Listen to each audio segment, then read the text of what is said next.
Good evening and welcome into another edition of the R&R Sports Report Summer Break Edition. I'm your host Randy Isbell. With me as always Robert Hagan. Robert, have you recovered yet? I'm still a little sore, but I can't complain too much because the next day I ended up getting back in bowling league and ended up having an unbelievable set, shooting 246, 258, 212 or 716. So Nice. maybe Kai Fong giving me a little bit of motivation to not be doing other things and sitting watching high school sports and getting out and being active. So maybe it helped out a little. Yeah, for those that missed it, we did do what we promised. We faced Kai Fong, the LCSC tennis coach, on a 2-on-1 tennis match. We only did the one set because Robert had some basketball to get to. That's the excuse I'm using. It wasn't because I was completely dog tired after two games. I swear, no. I'm glad we only did the one set. It was a lot of fun. He did beat us 6-2, but you know what? I'm just happy we won a couple games. I am too, but we came out of the gate that first game and we had ad advantage and we just couldn't come away with the first game win. That wasn't even So enough. We were up love 40 on the first game, and then yeah. he decided, we're done playing. I'm going to win this game.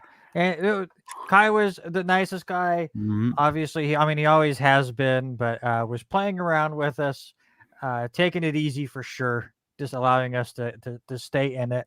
I'm happy. I had a couple good shots in there. I could actually, if we had a better setup as far as camera wise and stuff where it would look better, we had some highlights. I'll Mhm. take the highlights. I'm okay with that. Yeah, well, a few good rallies. Who would have figured, with us just practicing back and forth there the other day, that Sunday prior Mhm. is, only had a few rallies back and forth. But I had a couple people message me and say, I didn't realize you could jump up and hit backwards. And there was a couple of shots behind the back, So God, it felt like my buddy Nate Beeler and Mike Barkoff would have been extremely happy with my tennis play. As that's who I played a lot against in high school. Yeah, absolutely. We had so much fun. So much so we need to figure it out. We're at 514 Facebook followers right now, which again, thank you to everyone. What do we do for 600? I don't know. Do we go back again? I mean, I don't know. We got to do something a little bit different, but Yeah. but Kai, who knew we walked into the center, and yes, they have remodeled since you and I had been Mhm. in there last, but re-wrapped both of our tennis rackets before Oh we even yeah, so started. nice. I'm ready to go back in and go and spend an afternoon and hit the ball around just a couple more times. Mhm. But what do we do for 600? I mean, I don't know. If do you're we? listening live, send some comments our way. If you're watching later on, give us some ideas because we don't know. I mean, obviously, we're up to just embarrassing ourselves. How about So, two? I got one 2-on-2. We got to figure out which 2-on-2, but we take on maybe a couple of the Clarkson Bantam girls. I don't know. Maybe we take on Debbie again, and Justin. basketball. Yeah, Debbie and maybe we take on Debbie and Jesus. Justin Jones. Take on the two coaches. They'd be about the same age as us. So I mean, we'd be right in about the right ballpark. Maybe we can make that happen. How about we go 3-on-3, but we get Ashlyn Wallace? We'll have to find out. Coach Debbie Sabota going on vacation, and I think she's going on vacation with the Wallace clan. Maybe I need to drop a little line in there and see about that one. I don't know about 2-on-2 basketball, and tennis just was enough. But we'll I'm figure it good. out. We got some time, I think, before we get there. So let us know if you have any ideas for what we do when we hit 600. We are 86 away from that mark as well. But right now, we have a jam-packed show for you today. We're going to start the show off with our top stories. We're going to try to change some stuff up and go with that. Obviously, we're always talking lots of baseball. We're two big baseball fans, so lots going on there. An interesting team was announced on NFL.com, like all pro teams and stuff. They had an interesting one that I want to talk to Robert about. We are going to go through, since it is the NBA and NHL playoffs. They're starting to wrap up here. At the top of next hour, we're going to be looking at our favorite and least favorite playoff formats in sports right now. I think that'll be a pretty interesting discussion. Obviously, Clarkson basketball wrapping up, which means all local sports, for the most part, are done. Obviously, Legion baseball is going on, and I need to look up the wrestler's name that we got sent a bunch of stuff this week, as he gets ready to do some national thing here in a couple weeks. So hopefully we'll have him on before he does that. So I'll look that up here in a second. Some really fun NBA news I want to talk about. Could the Harlem Globetrotters be an NBA team?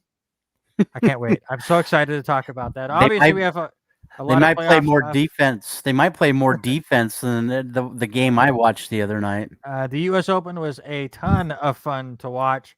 Did not have the climatic ending it looked like it was going to have, but Sunday was lots of fun, and all the other fun sports that we get into. But first, Robert, you are up first with your top story of the week. My top story, and there's two different ways we can look at this story. And first of all, I think I'm going to look more into the fan side of it and what this guy does.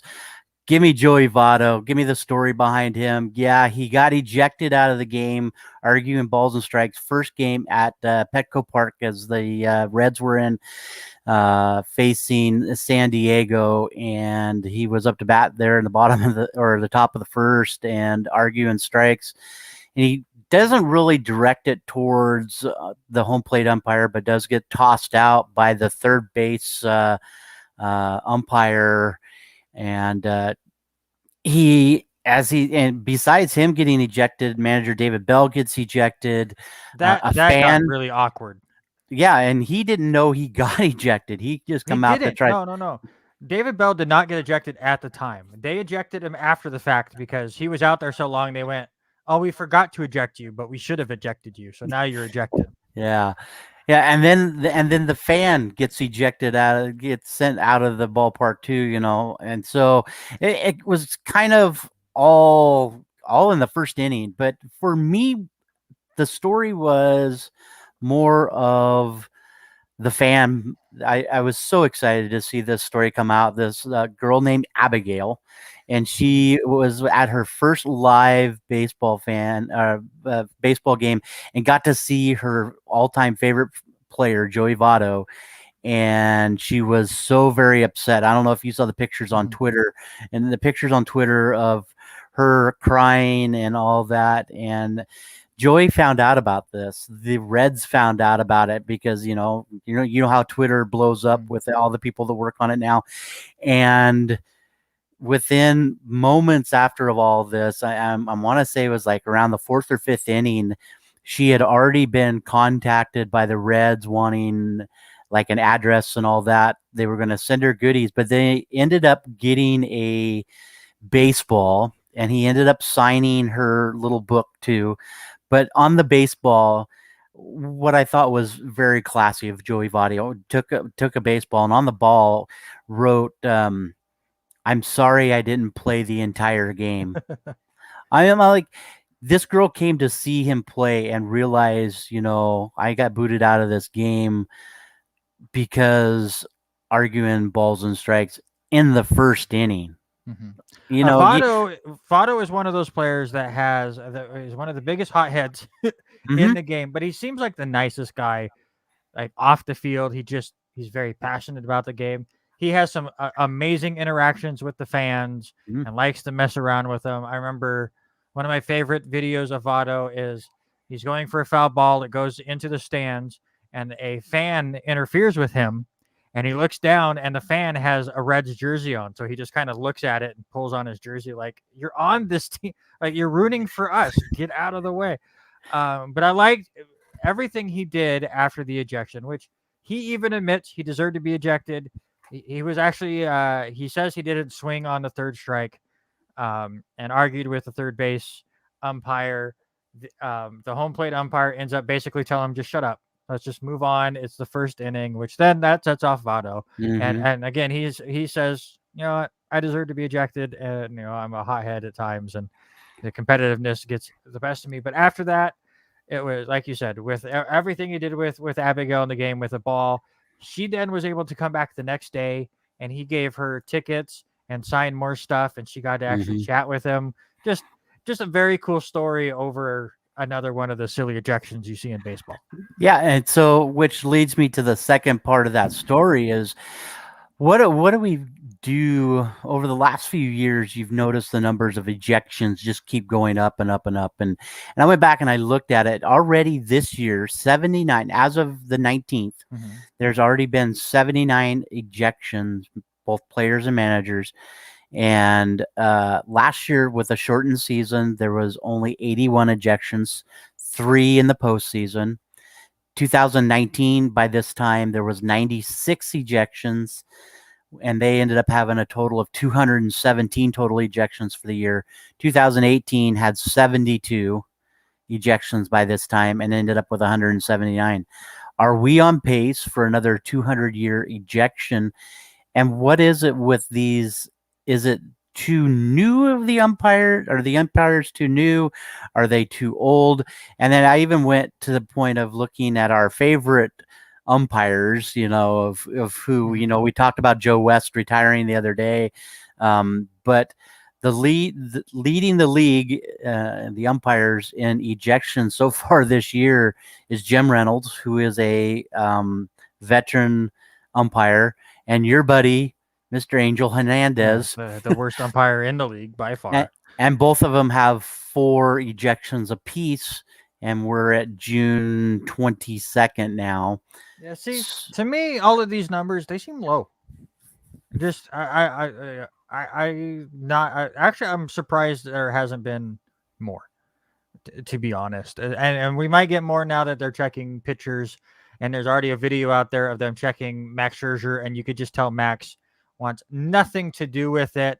It looked like he was getting checked for drugs or something. Like his hands are up, just holding his hat and his glove, and it's just like Put your hands behind whatever. you. It's, But but honestly, I mean, we have not seen as many base clearing brawls. It never turns into a brawl in baseball. I mean, once a year maybe, but just the benches have cleared far less than I am used to in baseball, and I feel like there's even less ejections. Like, I mean, obviously you said there's almost 80 already, but there's 81 all of last season in 60 games. We're already past the 60 games now, or most of the teams are near 70 at this point, and we're behind the pace of 2019. It's just ejections are going to happen when you have as many games as we have in Major League Baseball. I mean, and you're playing every single day, and umpires have to ump every single day, and it's always the same umpire crew for that whole series. Tensions are going to rise especially as the series goes on, and to me, it's not a big deal. it'll be interesting to see where these numbers can grow. I want to, and this was just doing this. I had about 20 minutes. I went back and I found these stats. I'd really like to go back into years ago, when players, in the early 1920s, the Ty Cobb era. I highly doubt they kept those stats. I would love to see if there was any stats, but those guys, as much as those guys took care of things themselves, it'd be interesting to know. But I think, leading to that has to be just how, how do these players start and umpires get along a little bit better and Never. not be such hotheads like Joey Votto. I love Joey Votto, love the way he Mhm. plays. Yeah, and he even said, "I'm a hothead," Mhm. so Oh yeah, tempers are gonna flare. It's gonna happen. Let's go to my top story, and it was a really interesting one yesterday. And actually, in the W2M group, sports group that I'm in, it turned into a pretty interesting discussion there. But Carl Nassib, I believe that's how you say his last name, came out yesterday as a gay player, which makes him the first active NFL player to do so. Obviously, people remember Michael Sams coming out in the same way, but that was right before the draft, and then he ended up getting drafted, but never made a team.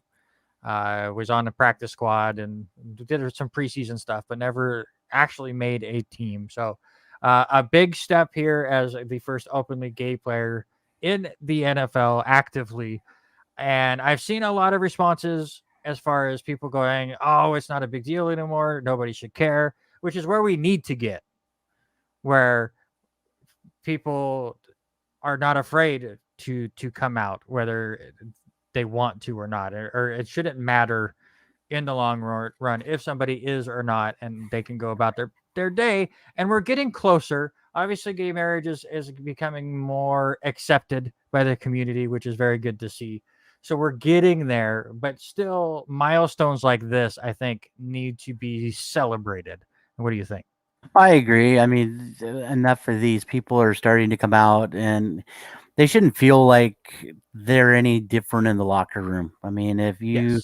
if you can be polite and be the ball player and the teammate to the person next to you, it doesn't matter if you're white, if you're black, if you're Hispanic, if you're Hmm. uh, heterosexual, homosexual, whatever. It Hmm. doesn't matter. You're there for one thing, as you're a ball club, and that's to win games for the team you play with. And for me, that's the bottom line. Have fun while you're doing it, Hmm. but anything else, you couldn't know. You wouldn't know if you're the one that goes out and parties every night, unless you're the one that's getting in wrecks and wrecking cars and doing that stupid stuff. Right. But your own business is your own thing. That's all that matters. I mean, the, I'm excited to see where this goes and how many more players come out and Yeah. say this. I'm honestly surprised. What Michael Sam's was 7 years ago now, and that was a big deal. And everyone thought, okay, now more players are going to feel accepted to be able to come out if they were gay or bi or whatever their sexual orientation is. And we Mhm, got none. No, nobody did. mhm, So it's just nice to see for this. Again, I would love it to be one of those situations where it's not a big deal because we've gotten to that point. It is crazy to remember what things were like when I was a kid mhm, compared to now. There have been major steps taken forward, and it's awesome to see. Where I mean, what back when I was younger, the only accepted place to come out as gay as if you were in theater, and that just was the used what people were used to. And now you can come mhm, out everywhere, and hopefully, the whole point of him coming out was to try to make it seem to be more okay to the younger generation, because it is still hard for these people, I am sure. Obviously, I'm not young anymore. I am not of that sexual orientation, so I'm speaking as a complete outsider mhm, on this situation. So it is, that part is what it is, but it is just nice to see, and it's nice to see it's not just Ham coming out and now everyone love me. It's I'm coming out for a purpose. Here's my purpose, and the fact that he put $100,000 out to the Trevor Project, which is the leading national organization centered on crisis and suicide prevention for the LGBTQ community, is awesome. I love the fact that the NFL has matched that today and is working with him on this stuff. It's the complete opposite of what they were doing with Colin Kaepernick, which obviously two completely different things.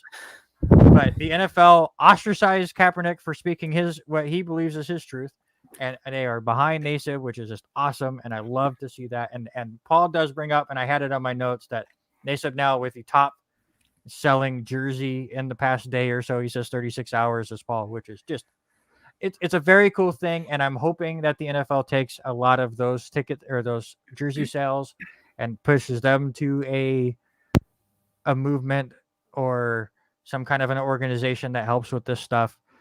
Again, I had a good discussion with people yesterday where they were like, it shouldn't matter, it shouldn't care, and I would love to get to that point. mhm. Absolutely would love to get there. Unfortunately, we're not quite there yet, but this is a good step.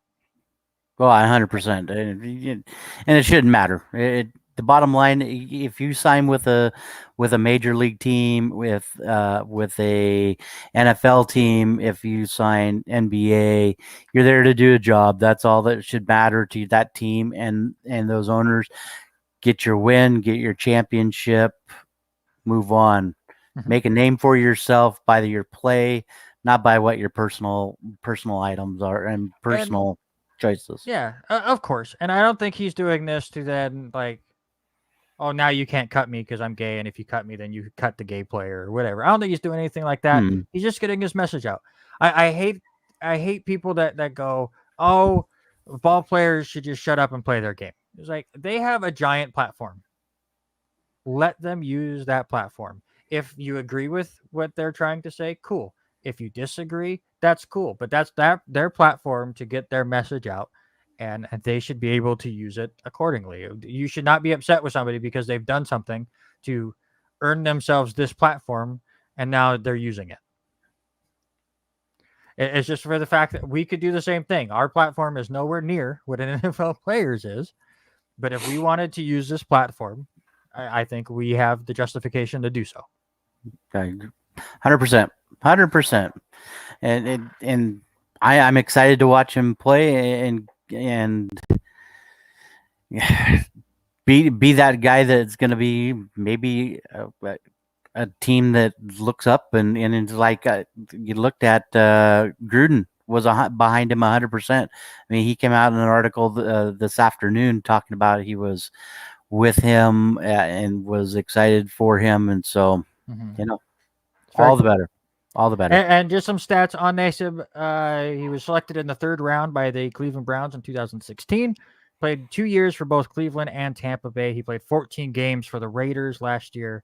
Has played 73 total games, 37 starts, has 143 combined tackles, 20 and a half sacks, 3 forced fumbles, and interceptions. So by no means a star player, but a very good role player, and should be a good piece for the Raiders this season. And again, just a cool story. And I'm happy that he felt comfortable enough now to be able to push things forward. But let's move on now to Major League Baseball. And Robert, I'm going to start with you. Who is your player of the week? Well, I am going to go with Kyle Schwarber. Kyle just has looked really well, really good over the last week. Batting .368, 5 home runs, 8 RBIs. He's slugging 1.158. And then you add in his OPS, 1.5 on his OPS. So, but bigger things was he had 5 of his 6 home runs last week, or in that span, come against the Mets, who they're rivaling right now, and now the Mets losing one of their starting pitchers this week. That division is going to get quite interesting over the next couple of weeks, as I just he has done unbelievable with the ball club, and I think he keeps it up over even the month of June. He has looked really well, and I think he's just the hot hand. He's that player that should have been big sooner and just has kind of stumbled with the Cubs. And I agree. It's nice to see him start to figure things out. Mine is somebody that could have been the player of the week many times if we were doing this throughout the season, and that is Shohei Ohtani. This man is changing the game of baseball, just plain and simple. That he goes 333 of the week. He also has 5 home runs, 8 RBIs. He steals a base, slugging percentage of 1.167, which is just insane. Oh, by the way, he also started a game, won that game by going 6 innings, only gave up the 5 hits, the 1 run, strikes out 5. I think this is a normal week for him. I saw something that came out and showed what Shohei Ohtani did every game this week, and it was home run on Sunday, home run on Monday, home run on Tuesday, wins the game on Wednesday, home run on Thursday, or they had the day off Thursday, I think. Home run on Friday, 2 home runs on Saturday, a home run on Sunday. It's just, he's just insane. Well, I think you could flip a coin with either one of these players, and basically, and you look at it this way, you and I would probably agree with both of these. Guess what? Here you go, folks. Our AL MVP of the week and NL MVP of the week, right? And that's exactly what I think. I mean, it's hard not to say Ohtani in that sentence, and this is probably the same for you with Schwarber. I mean, it could be a coin flip either way. All right, you got some other news on here, Robert? Yeah, a couple of big ones. We go back to the hot tempers. Toronto Blue Jays Alex Manoah gets suspended 5 games for throwing at a Baltimore Orioles pitchers. And no, I'm not an Orioles fan. I'm a Ravens fan, but not an Orioles fan. But after surrendering back-to-back home runs, he throws at Maikel Franco, and so he gets tossed right away. And also, Blue Jays manager Charlie Montoyo gets tossed. He's going to serve his suspension today. But, dude, that's part of baseball. And if it happens, you go back to back on a guy, even though you hit him in the shoulder with a curveball, you went at him with the ball. You deserve a 5-game suspension. So, Pitchers are the biggest babies in all Mhm. of sports, I think. I think you're 100% right. I mean, to get upset because of the idea of, okay, I gave up back-to-back home runs. Yes, you gave up 3 runs in 2 batters. It happens. It's just part of the game. You have to be bigger than the game, and I think Alex has got a lot to learn from that over the next few games, as he won't be out there. So, and no exciting. It's just the Yankees playing baseball there, Randy. So It was very exciting. yeah. A nice strikeout by Garrett Cole. It was very exciting. Yeah. Washington Nationals look to them reinstate Mr. Max Scherzer to get the start tonight. So I've not seen how he is doing yet. He tweaked his groin back on the 11th. So he is they're not slow. They're not bringing him in slowly. He has 106 pitches through 5 innings. Gave up 2 hits, walked 3, struck out 8. As the Nationals right now lead the Phillies 3-1 in the top of the 6th.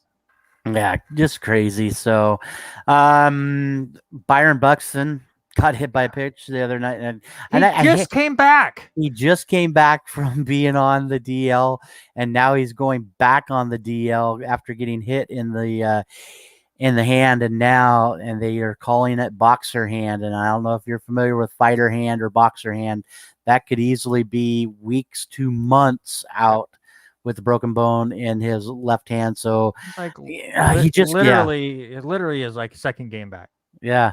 And that's the thing I hate about baseball right about this time. This is when all of the injuries start happening, and all of it just starts to be a mess. You look also Max Fried. I mean, Atlanta he's going to the IL for blisters on his fingers from throwing the baseball. Been far fewer blister injuries this year than I'm used to, which is surprising. But now that we're getting into 100 and a billion degree temperature everywhere, by the way, I need to find somewhere to go on Sunday because Jesus here, it's gonna be way too hot. A road trip, and maybe go jump in the Let's go to Alaska. Jesus. Yeah, do something. I think a big one for me, and it's gonna be tough, and we'll talk about the series, but the NL East is going to be quite interesting over the next few weeks, especially tonight too. Right now, the Braves lead. I think it is 3-0, top of the 6. But the Braves, the Mets, the Phillies, they're all within a few games of each other. Mets now losing one of their pitchers, and I don't remember how to pronounce his last name, Joey Lucchesi, I think is how you pronounce it. He is scheduled for Tommy John surgery. Only 11 games, kind of a rough 11 games. His first 6 were kind of rough, but the last 5 starts, he has been lights out, 1.19 ERA and a whip of 0.93. Sucks for the Mets, especially with DeGrom and that whole crew. He was that guy that was in that mop-up role and could easily put him out there, get him a few innings, keep the Mets in it, and then bring in the relievers. And so now it's a sad one off there on there. And the other big one for me, before we get to Wander, is Chris Sale. Chris Sale's looking to throw to some batters this week. So excited to see him getting back for the Red Sox and getting him in. He's one of my favorite pitchers over the last few years. Just the way he has held himself, Oh, even as a White Sox. he was till he went to Boston, but Yeah, well, now he's got to face you how many times a year? hopefully none. Just keep him off for the rest of the year. That's fine. Also, the number one prospect in all of baseball, Wander Franco, made his debut tonight against those Boston Red Sox and has already hit a clutch 3-run home run, which tied the game with Boston. That's currently 5-5. So already off to quite the start, Mr. Franco. How about the way he arrived to the stadium today? Did you hear about that? He arrived to the stadium in a Rolls Royce. Never had ridden in a Rolls Royce ever, and that's how he shows up to the stadium today. Perfect time to do it. All right, so we did our player of the week. Another segment I want to get going here during the days of summer where we'll have less to talk about. How about your series to watch this upcoming week, sir?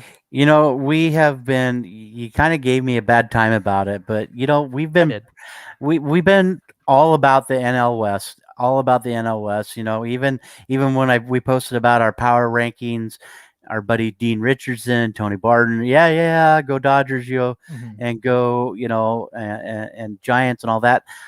I'm going away from there this week just because, I'm going away. I'm going to the matchup this week of the Philadelphia Phillies taking on the New York Mets. Yes, I said that. NL East is crazy right now. The Braves are playing the Mets right this very minute. They lead 3-0, but there's a 4-game swing here. Mets had just a 4-game lead. Now they're losing Joey, and DeGrom is the only guy really there that's got a whole healthy right now.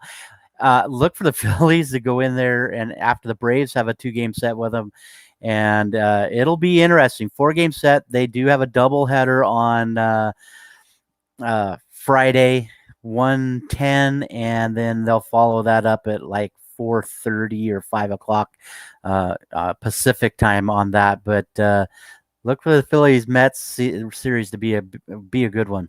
Should be fun. I was making fun of you. Obviously, you have the Dodgers and Padres starting here in about 30 minutes. I think that series is going to be great. For me, it's actually the entire week for Boston. But I'm going to take the series of Boston and Tampa Bay, the two leading teams in the AL East. Oh, yeah. DeGrom is more than a horse. That is just ridiculous. Boston right now with a half-game lead over Tampa Bay, and the series should be fun. Like I said, it's 5-5 right now in the bottom of the 6th. And then Boston hosts the Yankees in the weekend series, and hopefully the Yankees will get a little bit closer before that series goes. But I'm giving it to the Red Sox and Rays because those two teams have both been just absolutely fantastic. As Luke Voigt just got robbed of a home run. I'm unsure if the fan hit it or not, so we'll see if he gets a double or triple, but that'll be fun. So there you go. Those are our series to watch. And now let's get into those power rankings, which, again, I have to remind everybody, our combined power rankings get posted Monday morning, and you can check that out now on the R&R Sports Report Facebook page.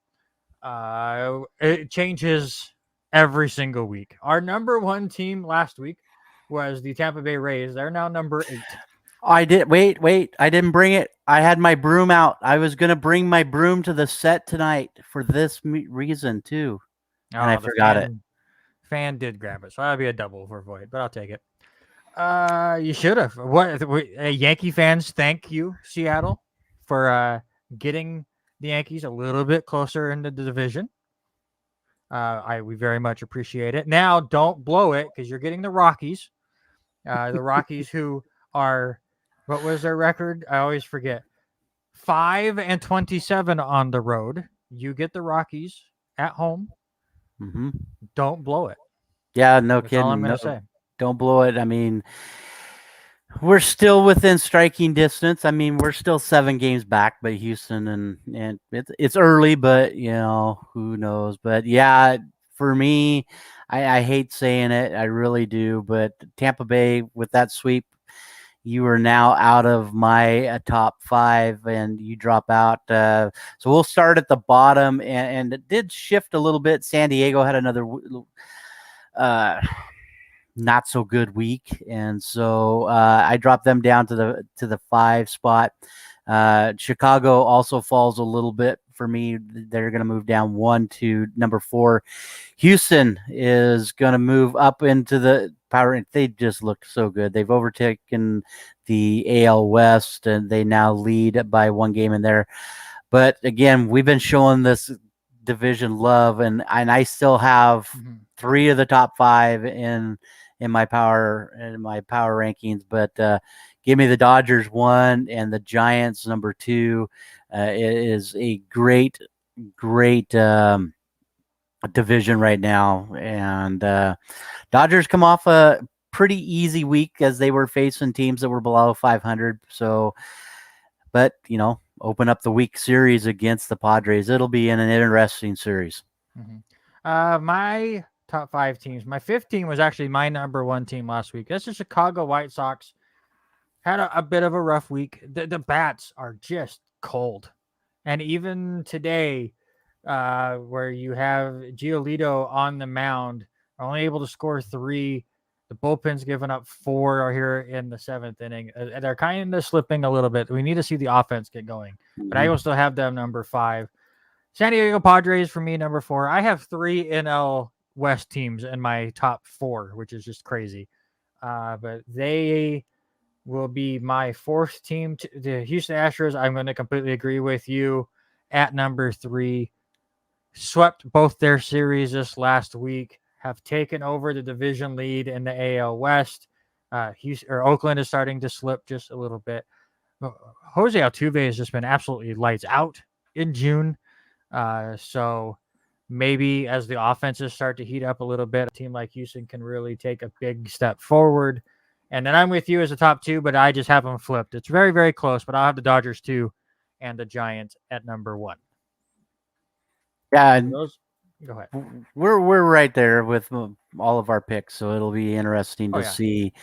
But there's a couple of divisions that still have not made a huge push or shakeup. So I think these power rankings over the next few weeks, if things keep going the way they are, maybe the Mets move up a little bit more from where we have them. I think what we have the Mets combined, around 14th or somewhere right in there, 10th.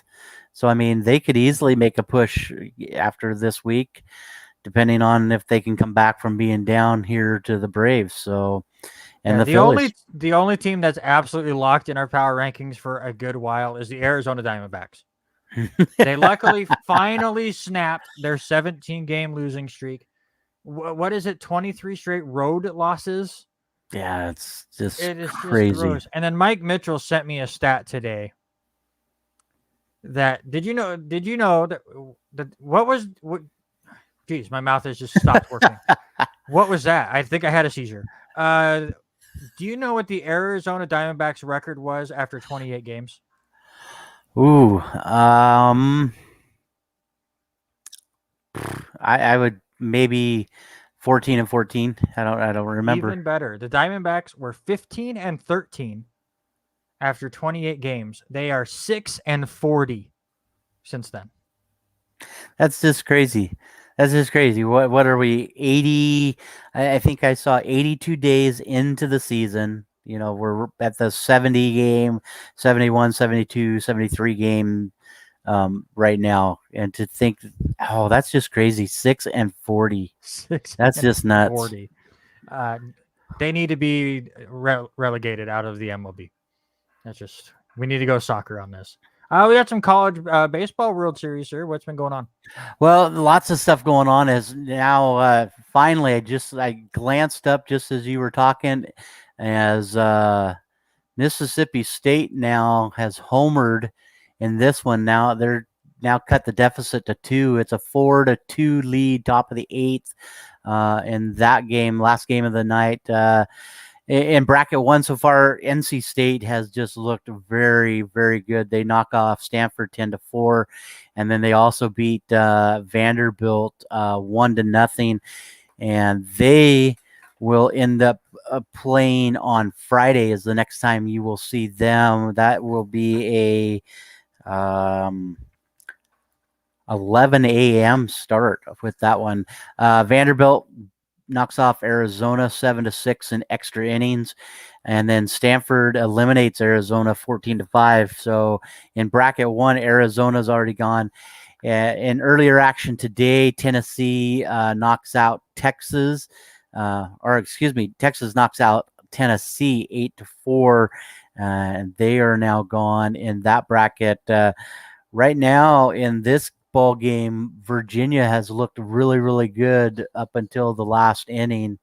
So it can go any direction here, but the team that's playing lights out has to be NC State. So look for them to keep things rolling in that one. So we'll keep you posted on this game as they are making a pitching change as top of the eighth.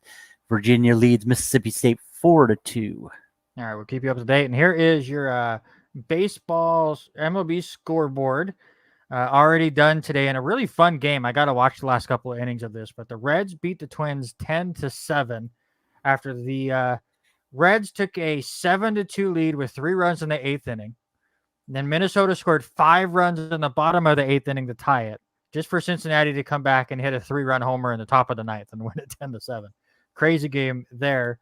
In the bottom of the 8th inning, Houston continues to stay hot. They're over Baltimore 3-1. In the bottom of the 7th inning, the Yankees just took the lead over Kansas City 3-2. Washington still holds their lead over the Phillies 3-1 in the bottom of the 6th inning. Pirates over the White Sox 6-3 in the top of the 8th. The Detroit Tigers crushing the St. Louis Cardinals 8-2 in the top of the 7th. Atlanta blanking the Mets 3-0 in the bottom of the 6th. Toronto over Miami 2-1. Bottom of the 9th inning there. Miami already has a runner at first, nobody out. We are still tied in Tampa Bay. Red Sox and Rays tied at 5 as they get ready to go to the bottom of the 7th inning there. The A's completely destroying Texas 9-0 in the bottom of the 5th. The Chicago Cubs, over Cleveland 1-0 in the top of the 6th. Just getting started. You get the Giants and Angels. You also get the Brewers and Diamondbacks about to start. In about 30 minutes, you'll get the Rockies and Mariners and the Dodgers and Padres. All right, so let's move on now to some NFL news. As Eli Manning back with the Giants, but not in the way you think, Robert. No, it was kind of funny to read the article about what's going to happen, but he's going to come back and be part of fan engagement roles in the front office. So look for Eli to still be out in the public, wanting to get the fans into. Why am I thinking MetLife? Yeah, MetLife Stadium. I was trying to get the right stadium, MetLife, and so look for him for a big role there. I'm excited to see what he can do. Maybe he can help turn things around and get a few more fans in there and get a little bit more money to get some better players. We'll see. Because when I think fan interaction and excitement, I think Eli Manning. Yeah, well, I mean, tell me who the biggest name you would like from your ball club that played for you to come back and work for your team. So think about your biggest. Keyshawn Johnson, easy. If it's fan engagement and stuff, Keyshawn Johnson, hands down. Keyshawn, huh? Keyshawn Johnson. He is a fun dude. I would have figured you would have been a Sanchez man. He's not going to bring in fans. I mean, at least he has a humor about the butt fumble, but that's exactly why I was doing it. No, but we don't need to be reminded about that every time we get to the stadium. That's just whatever. Also, they are going to retire the number 10 on September 26th, so that's well deserved. You get 2 Super Bowl rings for your team. That's what you get. So, what would you think in that? And what was funny in reading the article and looking at the clips that they put with it, What do you think his biggest is? He going to be known for throwing the pass Yeah, for the helmet 100%. catch? And that's it. Is and that's it. Yeah, he's going to have 2 rings, but that's the only play in his entire career that he'll be remembered by. It's just he beat Tom Brady twice in the Super Bowl. That's what he's going to be remembered by, and that's kind of what he deserves to be remembered by, as 2 very big things. We still have some crazy free agents left. Who's your biggest one that's still out there on the market? It's just crazy to think about, but probably Golden Tate. I have to agree with some of these people that are looking. He wants to go play for a contender, so where would the best fit be? I mean, I don't think it's the Titans anymore, even though they throw that name out there. I don't see that happening. I think he should go. I really think he should be replacing Julio. Send him down to Atlanta. Let him play in Atlanta. Yeah, because that's the contender he wants to go to. I'm The thinking, Atlanta Falcons. but he could get some revitalization down there with Matt Ryan. I think that would be a good place. I don't see any of the other major teams being a big one that wants to do it. I know Baltimore won't do anything with him or anything like that. Maybe send him to Seattle. Seattle didn't do much in their off season so far. Maybe let him go cook with Russell Wilson. Yeah, there's some decent wide receivers still out there that would be interesting. You said Golden Tate. Kenny Stills is still out there. Larry Fitzgerald, who I still expect to retire. He still hasn't signed. I mean, if he does sign, I would expect it to be Arizona. Yeah, I Alshon think Jeffrey's still out there. He's a great talent if he could ever stay healthy. But I think they will all find a team as we get closer and closer to training camp. But for me, and it is kind of homerish, but Brian Poole, cornerback out of the Jets. I mean, I don't expect him to come back to the Jets, but he played very well on a very awful team. And I think he could be a good number 2, number 3 cornerback for most of the teams in the league. So I'm surprised there. I'm also kind of surprised Richard Sherman hasn't signed yet. Maybe he's kind of waiting for that same thing with Golden Tate of what contender is going to want to sign me and where do I want to go? Because I think for him, I mean, he's already won a Super Bowl. He's made some good money, and now it's where can I win another ring and where can I make the most money? I think are the 2 things that matter to him right now. So, but I'm still kind of surprised he hasn't signed yet. On the other side of the spectrum, NFL.com came out with their all under 25 team, which I thought was pretty interesting as Patrick Mahomes turned 25 a couple months ago. So he is no longer eligible for this list, which opened the door for the quarterback, whether it be Kyler Murray, whether it be, well, I guess your guy, Lamar Jackson. I guess. Sam Darnold. No, it wouldn't be Sam. Sam's older now. But they do come out where KJ Wright goes. I have no idea. I mean, everyone's going to need linebacker help. Wouldn't surprise me if he goes back to Seattle. Honestly, I mean, I'm happy with what the Jets have, so I'm okay there. He'll end up somewhere. Watch him go to Kansas City or something silly. I think he might go to Arizona. That would be a good fit for him down there in Arizona. Right. I look for that one. So, looking at this list, did anything jump out to you as surprising? Were you surprised that Lamar Jackson was the quarterback of choice? I like it. I mean, he's kind of changed the game a little bit. Him and Patrick Mahomes both, but Patrick's got a year on him, so I do like that. I was surprised that they said flex was DK Metcalf. I do like his explosiveness. His height gives him such a huge advantage. I love Nick Bosa.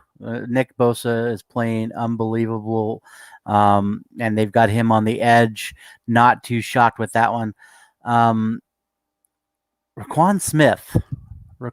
That one leads me a little bit on that one, but how about Rodrigo Blankenship? I love that one. That one I love. I mean, He's that great. kid I can love kick that the they did a ball. kicker. I Now, did he too. might Yeah, be the only kicker that's under 25, so he just might be him. Period. yeah. I think But those are the names that jumped out. I want to go back to quarterback. Obviously, though, that's the position that gets all the love, anyways. But there are a ton of young quarterbacks out there. I'm gonna just list off some of them. Not to mention these Trevor Lawrences of the world, everyone that got drafted this year, right? But you've got these are the quarterbacks under 25 that most likely will be starting, right? Josh Okay. Allen is 24, Tua is 22, Sam Darnold with Carolina is only 23. Joe Burrow is fantastic when healthy. He's 24. Baker Mayfield just became too old at 25. Justin Herbert's only 22 years old. Kyler Murray's 23. Daniel Jones, who I'm not a big fan of, is 23. Jalen Hurts is 22. The quarterback position, I think, is good Here's for why. a lot of years.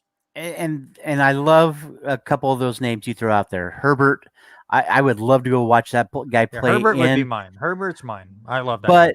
But when an offense totally revamps the playbook for one player, and that being Lamar Jackson, because of what he can do with his feet, give me Lamar over those other guys. Just because John Harbaugh was able to come out, revamp, and they Greg Roman redid everything in Baltimore when they signed him. They knew that was going to have to happen, and when they changed the offense, it was 100% for me.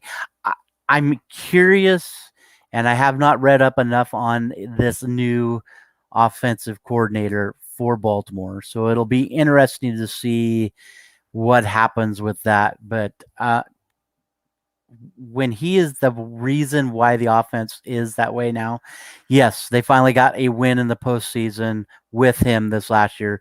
Yes, granted, 1-and-out, but that's just youth. That's just youth. If you're going to give him the long haul over the next few years, yeah, that list is going to change next year. If we're going to keep the under 25 list, Herbert will probably be there.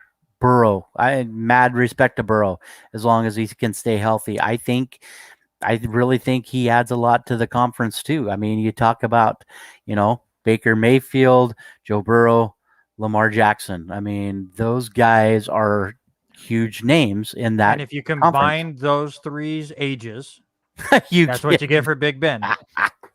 You get that for Ben Roethlisberger. Yeah, big thing there. So as things are getting interesting at the College World Series, 2 on, 1 out, Virginia is struggling to get an out here. Look for Virginia to possibly lose the lead.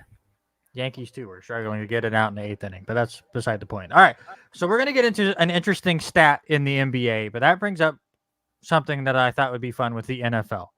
And I'm going to list off the teams that have never won a Super Bowl in their franchise history. And I want you to name your top 3 in order as far as who you think is going to be the first of these teams to win their first ever Super Bowl. You ready? Okay. All right, here are the teams that have never won a Super Bowl. You have the Buffalo Bills, Cincinnati Bengals, Carolina Panthers, Atlanta Falcons, Los Angeles Chargers, Tennessee Titans, Arizona Cardinals. By the way, it's really hard to do these names when baseball season is going on because I keep wanting to say the MLB name. Cleveland Browns, Detroit Lions, Houston Texans, and Jacksonville Jaguars. Out of those 11 teams, give me your top 3 in order of the teams that are going to win their first Super Bowl first. Well, let me tell you, Houston is such a dumpster fire right now with everything going on. They won't make the top 3. For me, I gotta say Tennessee. Tennessee has made some plays to get there. You've got Julio adding to AJ Brown there, Derrick Henry, Ryan Tannehill. A little scary to see where his backup is in that one. They also have Bud Dupree. I just like them there. The next one, probably a close number two, is going to be Buffalo. Josh Allen is just huge. I think he is the difference maker up there in Buffalo. And yes, Paulie, I am kind of gonna agree with you too on the other one is the Chargers. I like what Justin Herbert done. The Bosa there. That team is just getting stronger and stronger. So if I had to pick those three in that order, it's probably going to be that order. Tennessee, a close second with Buffalo, and then the LA Chargers. So I'm gonna have two of the same teams, just a slightly different order. I don't believe in Tennessee, and especially with Tannehill, and I mean Henry has only got a couple more years of dominance, if not one or two more years, and I don't think Julio is going to make that big of a difference for this team. So I look when I come to decide this at teams that have that possible franchise quarterback now, and quarterbacks I look at that can this quarterback win a Super Bowl in their career? If it's yes, they got a shot. If it's a no, then obviously I take them off the list. So my number three is Joe Burrow and the Cincinnati Bengals. I think it's a very tough division right now, but obviously Burrow's very young. Would I be surprised in his career if you told me Joe Burrow had a Super Bowl win? Of course not. Maybe even two. He's a very good quarterback if he can stay healthy. So give me the Bengals at 3. I'm with you with the Chargers. Obviously, I have already said Justin Herbert's my favorite quarterback under 25. I love the changes they did. Obviously, facing Kansas City twice and Patrick Mahomes twice is always going to be difficult. But I will have the Chargers second, and give me Josh Allen and Buffalo. They were one step away from the Super Bowl this year. They continue to improve. I think they are the second favorites in the AFC this year. So I will have the Bills as my number one team. All right, you are listening to the R&R Sports Report right here on Facebook and YouTube. If you have not liked us yet, please go ahead. And we said at the beginning of the show, we're looking for something to do once we hit 600 followers on Facebook. We did Kai Fong 2-on-1 tennis match at 500. We need ideas for 600. So let us know in the comments below, or if you're listening live, let us know right now. We'll talk about it. We have some time, but we're just trying to get some fun ideas out there and then figure out what works, like scheduling wise. And also let your friends know. Just spread the word. We're having a good time. Power rankings every Monday. We'll have the NFL power rankings here in a month or so. Those will come out every Tuesday. We're just continuing to try to grow this thing. And obviously here, we're local sports. We only have a little segment this week, but after that, and once we get back into August, we're going to have a ton. And once we get back into studio, we've got lots of ideas as far as improving the show and expanding the show. So stick with us. We're having lots of fun. Like I said, though, I like maybe you added it 3-on-3. Maybe we could get you and I against and get Ashlyn with us, and then have have Justin and Debbie, and they can pick one of theirs to go against them. Take infield practice with the Warriors for 600. There you go. Ouch, that would hurt. I would be the what was Donner? What, I'm losing the name. The third baseman for the Indians in Major League. God, what's his name? Dahmer? God, I'm losing it. Corbin? No. Paul will know. Paul will let us know. But taking the infield and just having bruises all over me. Yeah. That's going to be me. Quick score update. Mississippi State has hit a 3-run home run. Now has taken the lead 5-4 in the top of the 8th against Virginia. Crazy. All right, let's get into our main topic here of the second hour. And again, NBA and NHL playoffs are going on right now. So I asked Robert what his Roger Dorn. That was not even close. Good God. But yes, I knew Paul would know. I wanted Robert to tell me his 3 favorite playoff systems going on right now and his 3 least favorite. Do we want to be positive or negative to start? Let's get rid of the negatives. I hate the negatives. All right. Now I'm going to start because you stole mine. I know.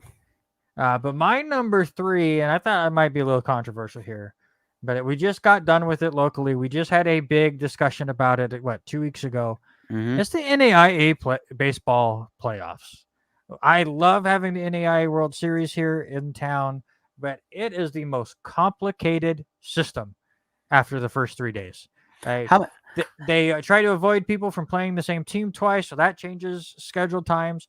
You just never know when what team's going to play what, and they change things up constantly, and games go so late now that you can't even get the word out of what the games are going to be on the next day till after midnight. Many times it's just a confusing mess. So that's my number three. Number two for me is the NBA playoffs. For one, you should not have 16 teams in there. That is too many when you only have 30 teams in the league. You don't need more than half of your teams making the playoffs. For two, and why the NBA is here and not the NHL, even though they have basically the same amount of teams that go in. At least the NHL has you play every other day. You right now you have an Eastern Conference game and then a Western Conference game. Every day you have at least a hockey game. In the NBA, they're taking 2 days off in between some of their games. There's multiple times where there's like 8 series going on and one game is being played. It is just, it takes so long, and I absolutely hate their format. Every round being best of seven just makes it drag even longer, and I hate it. And I'm not going to beat the dead horse. We all understand college football needs more than 4 teams. When you have over 120, you don't need to save the bowl system. The bowl system is dead. Let's just move on. I mean, we can have some kind of extra playoff stuff as well, but the bowls are dead. Let's move on. It's an old system we don't need to hold on to anymore. Nobody cares who wins the Idaho Potato Bowl every year. Period. All right, who's your three? I'm going to go kind of the same direction, and again, NAI, the biggest thing, and maybe you and I, just because we have gotten the show going, we're trying to advertise all this and get it out there about the games going on. But yeah, I agree. There's times I woke up at 7 o'clock in the morning, getting texts. How come this team is playing this one now? Well, here you go. Here's the reason, and you have to explain it. I'm hopefully, and I'm excited that they have started talking about the ideas. The committee team is looking to change, still keep the 10 teams, just change, adding one game or one day, whether they come in and play 2 games on Thursday and then go to a 3-game a day thing and play on Sundays. There's lots of things that NAIA could do to get this in there. So that would be, and it is the bottom one for me. Number two, and I'm going to clarify yours just a little bit. I'm going to say the NCAA football Division One. That's Division fair because Division obviously One. Division 3 has got it figured out. the FBS, right? Yeah, yes, the FBS has got it figured out. No, Put no, it no, no, no. in. The FBS sucks. Well, no, I'm The saying FCS is good. bring in the way that they do for Eastern, and that Yeah. once you get there, you're playing in a tournament format in your coming, and you bracket it in just the same way you play it in based on seedings. NCAA, a bunch of hoo-haws, go in there, pick which one's going to play which bowl game, and it's like, and that leads into the story that we heard last week. We talked about, they did say some stuff earlier today about they're taking the step forward with doing the 12-man college team. I am on board with doing a 12-man, the 12 team playoff system. There's a group of 4 of them that are doing it. I think that it's the AD. I don't remember all of the people. It's the AD from Mississippi State, the AD from Notre Dame, somebody from the Mountain West, and one other person that are exploring all this. So, guys, get it figured out. Get it figured out like the smaller clubs. But then I moved my NBA up one. I was so I want to watch. I want to watch basketball. I want to watch defense. Maybe we're just spoiled by watching high Well, school. I don't care about the style of play in the NBA. I'm talking about the format. Well, I'm getting to that. I mean, you Yeah. get there, you go 7 games because nobody wants to play defense, and in those 7 games, it takes you 15 days to play 7 games. I mean, it's just crazy. Why are we still doing this for this long? If you're gonna play 7 game, a best of 7, guess what? Do it just like baseball does.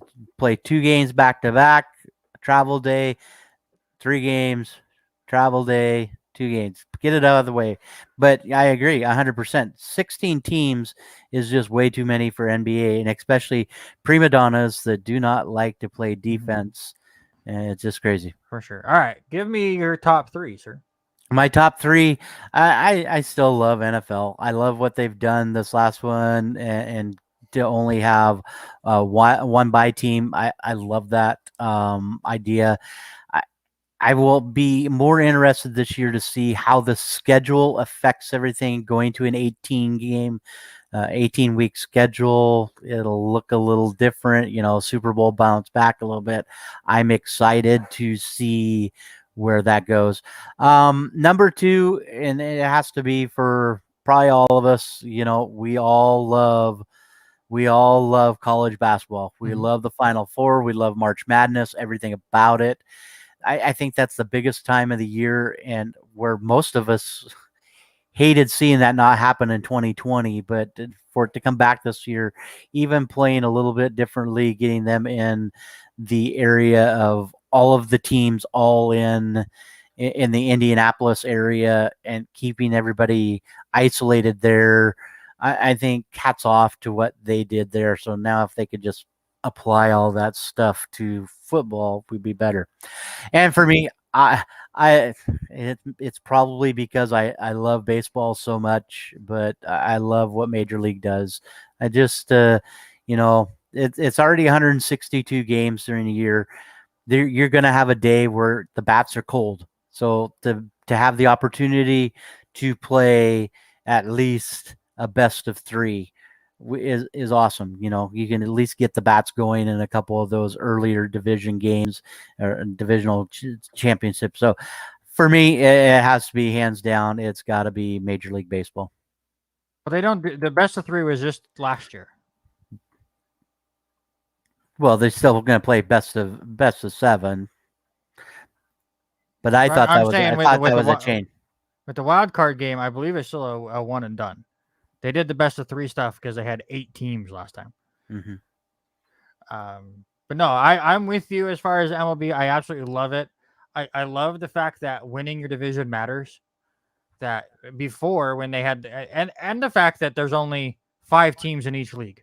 Only a third of each league will make the playoffs, which I think makes it better. But then the way they did it with the wild card game, and I know a lot of people absolutely hate it because it is a one and done thing, and it's not fair after 162 games. Well, then win your division.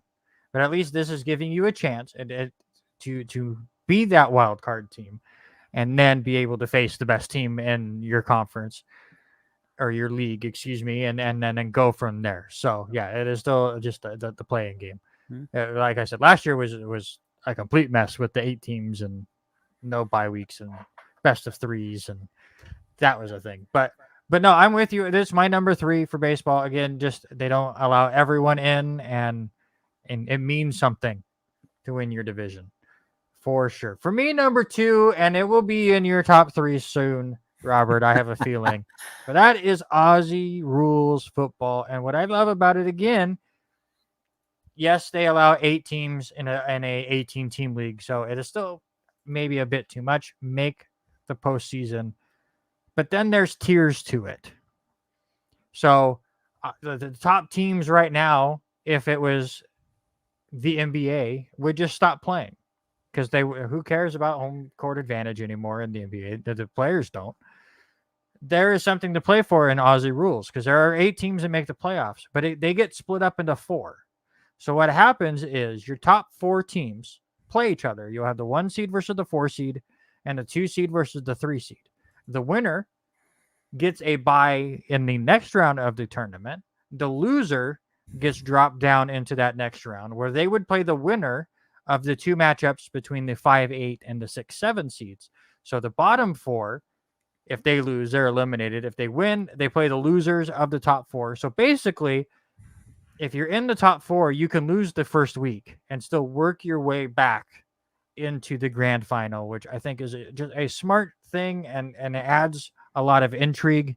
And teams will continue to fight for their seeding all the way to the last game that way. And it's so much fun. And for me, I'm with you. College basketball is fantastic. Is it the fairest system in sports? Absolutely not. Does it determine the best college basketball team in the land? Absolutely not. But sports, as far as business goes, is entertainment. And is it the most entertaining thing over a month's time? Absolutely. We all love it. Everyone that you don't even watch basketball, you're gonna get talked into filling out a bracket in an office pool. It's just brought in so beautifully. Again, not the fairest playoff format, but the most entertaining by far. Oh, hands down, and especially what it does for, like you said, shop talk. How many people don't follow any kind of sports, but they get conned into doing a bracket. It just adds to it. So, one of these days, entertainment. one of these years we'll be able to gamble and not worry about that in the state of Washington. It'll be, Yeah, we'll talk about it, Paul. We'll talk about that stupid draft lottery that they drag out for 30 minutes. But until then, Robert, let's get your last local high school sports update. Oh, the Bantams wrapped up the 2A GSL season this year as they had some interesting basketball. We'll start with the boys first. The boys come in and ended up the season 13th overall in the 2A for the state of Washington. They come up huge against Shadle Park, avenging their loss earlier in the season with a buzzer beater three-pointer from about 29 feet by the freshman Xavier Santana.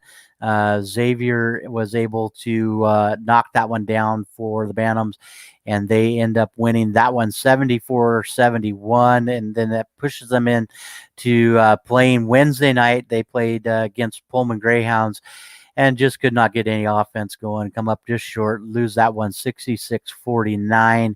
Bantams end up finishing the season 10-3, but let me tell you, 10-3 any day of the week for a season that we didn't know if it was going to happen or not was unbelievable. And tip your cap to Coach Justin Jones and the staff there for the Bantam boys. Justin and Zach and that whole staff to get them to do things on such a short season. It's 100% in him.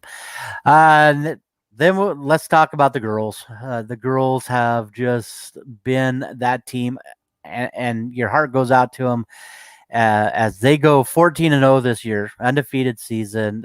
They end up number 1 in the 2A division. In the rankings, right behind them, Port Angeles, also 14-0 from the west side.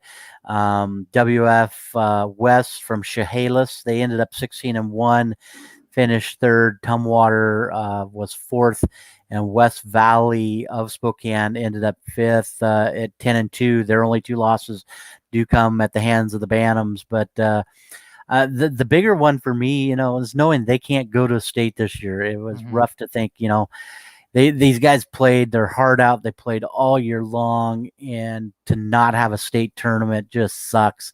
But big props to them. They are number 3 in the state overall out of all basketball teams in the state. And I still cannot figure out why they have Warden, a 2B team that is 11-0, as the number 1 team in the state. I can't figure that one out. Also in the number 2 spot, Seattle Prep, a little bit bigger school, 3A school, and they're 13-0, and those 2 ball clubs just ahead of the Clarkson Bantams. But Bantams looked really good. They beat pretty much every one of their opponents all season long by at least 30 points. They knocked off Shadle Park the other night, 77-36. Ashland Wallace had 23 points, was 10 of 15 from the floor, 2 of 5 from 3-point land. So, and then in the championship game, West Valley Clarkson knocks off West Valley in that one, 73-35. Bantams were led. All three seniors had double digits, which was great. JC Hernandez come out on fire in that first quarter. She ended up with 14 points. Sam Chatfield had 10 points. Ashland Wallace led all scorers, the senior, with 21. But the entire team, all three seniors, had 45 of the 73 points in that ball game. And then you had Alyssa Whittle with 11 points and Kendall Wallace with 12. The biggest one for me, and Randy, you and I are huge numbers people and have always been this one. How about this one? The Bantams outscored their opponents this year. Now, I gave it a little teaser. They won by at least 30 points in all of their games. They played 14 games. Bantams outscored their opponents this year by a score of 1,058 to 428. Crazy. Absolutely. That's just silly numbers at this point. By the way, I know coach is going on vacation and stuff, but can we figure out how to get Clarkson and Port Angeles to just to play a best of 3 series somewhere, please? Yeah, I figured that would be the easiest thing we could do. We've had so many people. Yeah, we talked a little bit about Clarkson wrestling last week, Paul. You need to go back and watch the episode from last week there, sir. That's the biggest thing. I've had so many people that I have talked to that are like, why can't we just meet somewhere in the middle and let these two have a best of 3 matchup, or bring these 4 teams, the top 4 teams, together somewhere, get WF West, get Tumwater, and then Port Angeles all together, play them, seed them exactly the way they are. So we would take on Tumwater and do it that way. It would be so great to see that happen. So the girls, if you see any of the girls, make sure you give them a high five. I was going to try to get Ashlyn on tonight and JC on tonight, but like I said, Ashlyn and them are getting ready to go on vacation, and so they weren't able to get on tonight. So hopefully maybe try to get caught up with them this week as we talk about that. Some honors for the girls team that did come out. It was a no-brainer. MVP goes to Ashland Wallace. That was kind of the no-brainer of the season with that one. But there has been a lot of folks that are a little upset about how the GSL comes down to picking their top players, and for the Bantams, who go undefeated, have nobody on the first team, all Bantam team, or all GSL team, which is a little shocking. I think that only counts because Ashland Wallace gets bumped up to MVP. Right. And I think but even then, when you dominate the entire GSL. Yeah. Why isn't anybody? Yeah. So you look at the only one from the area that was on the first team was Megan McSweeney. She led Pullman in what she did. Second team honors went to Erica Pickett from Clarkson, Maggie Ogden, Kendall Wallace. All those 3 make it for second team. An honorable mention: JC Hernandez, Sam Chatfield, Alyssa Whittle. I have a lot of issues with that. JC should have easily been up second team. Sam should have easily been up second team, first team. When a team like East Valley has 2 players that make first team and they're the bottom team in the league, there's something wrong with how they voted. And it's just a little tough with that one. So a little hard to swallow with that one. And it was a little difficult in that one. And I believe, I have not heard, but I believe Debbie Spoda comes away with the 2A GSL Coach of the Year.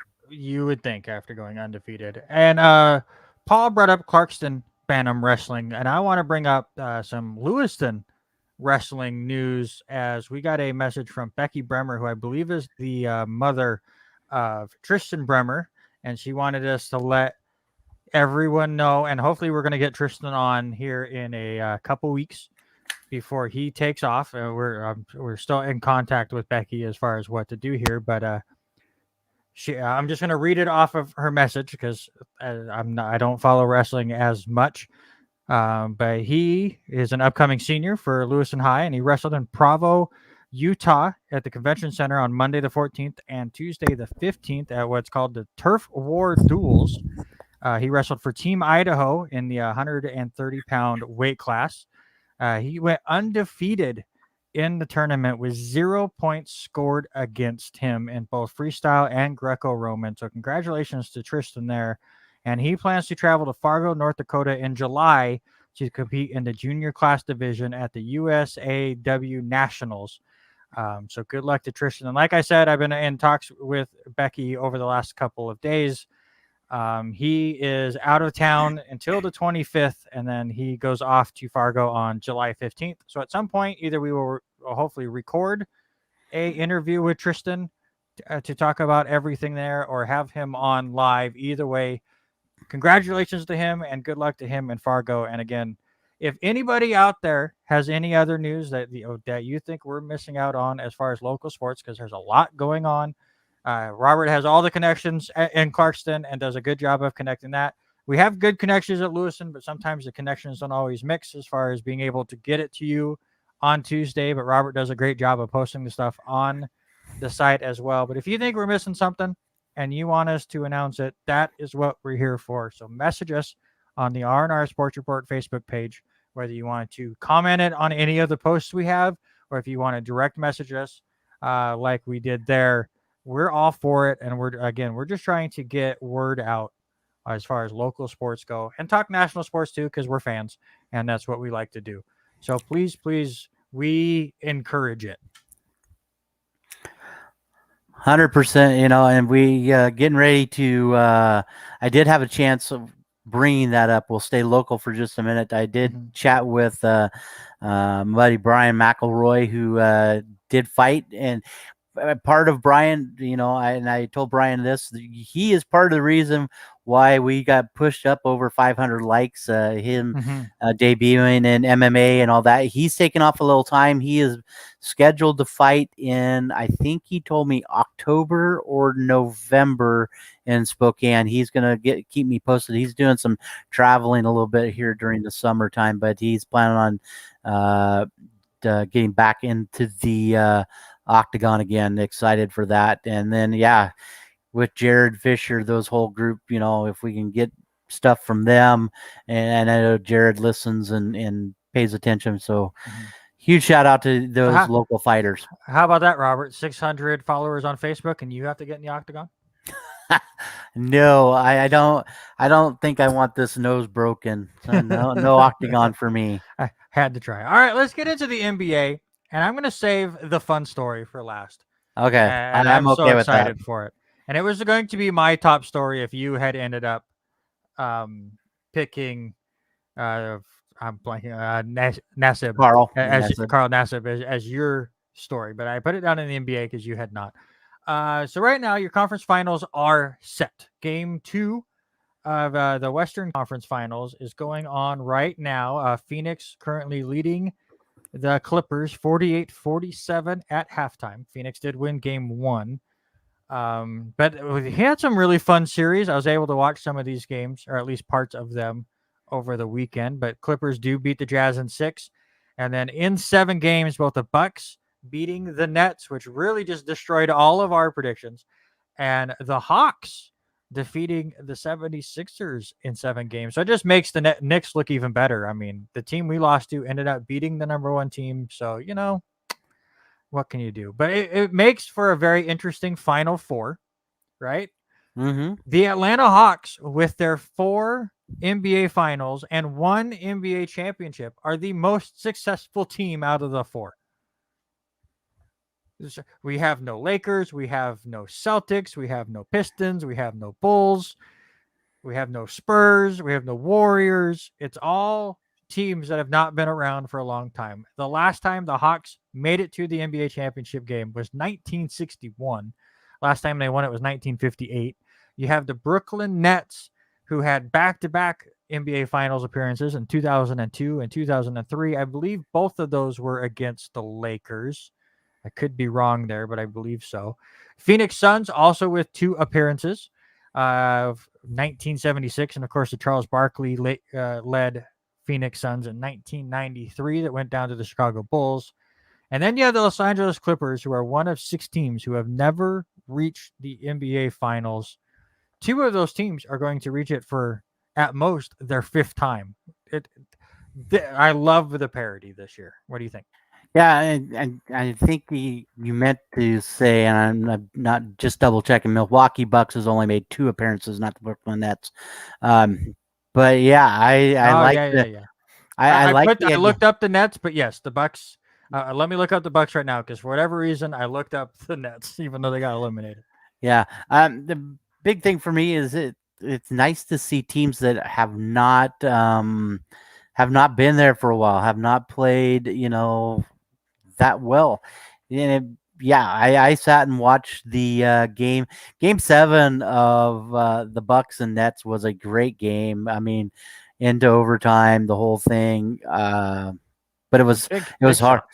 Yeah, it was lots of big shots. I was a little shocked to see Kevin Durant put up the shot he did in overtime at the Waited buzzer. too long. Didn't Yeah, take a good one. yeah, To be fair to the Milwaukee Bucks, who are still in it, since the Brooklyn Nets are not.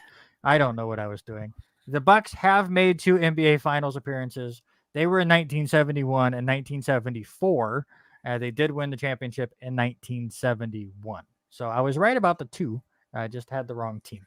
yeah. Uh, Eric, or not Eric, Eric is saying I was correct. At least the Nets did lose to the Lakers both times, so at least I'm excited about that. Paul brought up the NBA draft lottery, which does not need to last 30 minutes. I do not need to see them interview Hakeem Olajuwon about what he feels it would be like if the Houston Rockets got the number one pick. I do not care. Let's just move on. I like the NBA lottery. I like how it's done as far as you can't. I mean, the teams are going to tank anyways to get a better chance at the number one seed, but it's not guaranteed. So that's what I like. But your top three picks in the NBA draft this year, the Cavs have the third pick, the Rockets have the second pick, and the Pistons get the number one pick this year. And my question, real quick, to you is, where does Suggs go? Oh man, I would think Detroit needs some help defensively. I think he's a good defensive player. They need a little bit of a shooter. I wouldn't have thought he would be the number one pick. I thought Cunningham would be the number one pick. I still think so. I still think Cunningham would be the number one pick, but Detroit could really use him. Could Suggs go to Houston? No, I don't think that'd be a good fit. So I still think maybe he's going to be the number 3 pick. Maybe he falls down a little bit farther, but he'll be in the top 3. But Yeah, I think so. I think Detroit would be I think it'd be the best place for him, but I don't think that's where he'll end up. I think he will go third to the Cleveland Cavaliers. That'll be my pick. But I wanted to get to this. It was brought up in my W2M group, and I had to talk about it. So we've been talking about the Seattle Supersonics possibly becoming an expansion team in the NBA. Well, you can't have an odd number of teams. So either one team is going to have to move to Seattle, or you're going to have to expand to 32 teams. Well, we might have found a solution for this. The Harlem Globetrotters have sent an official letter to the NBA saying that they want to be one of those expansion franchises. What do you feel about the Harlem Globetrotters being an actual NBA team? I would probably follow it a little bit more. They might play a little bit more defense For me, I don't. That won't happen. I don't see the Globetrotters doing it. Um, it's just hard for me to watch any kind of NBA since the Thunder have been down and moving to OKC. But just watching that game the other night with the Nets and the Bucks, and how many times they ran the play. Each team calls it something different, but it's a one-on-one play, spacing. Spread everybody out. Let them go one-on-one. That's just that to me. That's not the way that Naismith decided the way that game should be played. It's a team game. Let them, And that's pass the why ball I'm around. That's where all I hate it. in. If the Harlem Globetrotters become an NBA team, I am jumping ship. You're Goodbye, Knicks. gonna I leave will your be a Knicks. Globetrotter fan in a heartbeat. And I want to thank Glenn Smith for bringing that up in our chat. Um, but here's the idea I had, and I brought it up in this chat. And now let me give you my pitch, Robert. And then Okay. you tell me if this sells you on this idea. You add the Seattle Supersonics as a West team. You I add I'm you add the Harlem Globetrotters as the team in the East. However, they do not play in New York. They do not play in Harlem. They do what the Harlem Globetrotters do best, and they travel. When it is a Harlem Globetrotter home game, those home games will be in cities that do not have an NBA team. So you could have the Seattle Supersonics versus the Harlem Globetrotters in Boise. You could have the Minnesota Timberwolves versus the Harlem Globetrotters in Nebraska. What do you think? Now you say that. I mean, that sounds really cool to think about Harlem doing what they do best. I mean, the Harlem Globetrotters came to Lewiston. Well, it'd be Yes. great. Hey, here you go. Come to the arena. Come and play at the Spokane Arena. That would be Yes. awesome. Or into Boise. Um, I just don't. The How Golden State how can there? Warriors at the Harlem Globetrotters in Hawaii. Here's the thing about this. How could you get? Could they change their play style, their gimmick style? And I use that term loosely, gimmick style, to play defense. Well, obviously they would play NBA basketball. And they're not going to do trick shots. They're not going to use the ABA ball like they would in Harlem Globetrotter stuff. They're going to be an NBA team. But I love what Eric says. You know what? The NHL has a couple of games where they play outside, right? Have a game where the Harlem Globetrotters take on a team at Rucker Park. But it just That's might work. I mean, the NBA is so global. I mean, you can move this to one game is in Mexico, one game is in you can go overseas with it. All right, that's what I see with the Harlem Globetrotters is they're going to travel. Are they going to do trick shots and stuff in an actual NBA game? Of course not. But their name is synonymous with basketball. More people are going to watch the Harlem Globetrotters than the NBA. Yeah. So you put those two together, just the name of the Harlem Globetrotters in the NBA sounds fantastic. I'm just going overboard with the traveling schedule for them. Obviously, Coming LeBron, by. Yeah. all of these whiny actual NBA players are never going to want to sign with Harlem just for the fact that they will never be home. They'll play 82 games on the road in some cases. But the idea is fascinating. And either way, that's what I want. Give me the Seattle Supersonics and the Harlem Globetrotters as your 31st and 32nd teams in the NBA, and you've got a new fan that you had in the 90s that has went away. That's all I can say.